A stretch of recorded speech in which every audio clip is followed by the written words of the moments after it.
Income tax దేగలతో చూస్తుంది తెలుసా? Foreign ట్రిప్కి వెళ్ళినట్టున్నావు. ఇన్స్టాగ్రామ్లో రీళ్ళు నువ్వు.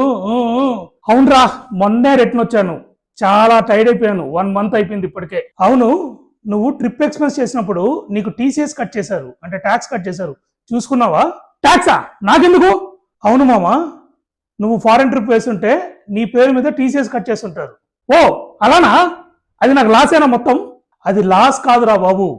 ఇది నువ్వు ఇన్కమ్ ట్యాక్స్ రిటర్న్ వేసేటప్పుడు దీన్ని నువ్వు ట్యాక్స్గా క్లెయిమ్ చేసుకొని నువ్వు కట్టాల్సిన ట్యాక్స్లో కట్ చేసుకోవచ్చు, లేదా రీఫండ్ తీసుకోవచ్చు.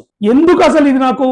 ఇది ఎందుకు చేస్తారంటే, సింపుల్గా చెప్పాలంటే ఇన్కమ్ ట్యాక్స్ డిపార్ట్మెంట్ నీ ఇన్కమ్కి అండ్ ఎక్స్పెన్సెస్కి మ్యాచ్ చేస్తుంది. నువ్వు పెట్టే ఎక్స్పెన్స్ అన్ని ఇన్కమ్కి మ్యాచ్ అవుతున్నాయా లేదా అని చెప్పేసి. అవును, అసలు దీని రేట్ ఎంత ఉంది, ఎంత డిడక్ట్ అవుతుంది నాకు ఈ ఇయర్ వరకు? అంటే ఫైనాన్షియల్ 25-26 వరకు 5% ఉండేది.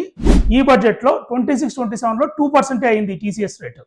ఫారెన్ ట్రిప్లో ఫొటోస్ మాత్రమే కాదు, ట్యాక్స్ ప్లానింగ్ కూడా ఇంపార్టెంటే.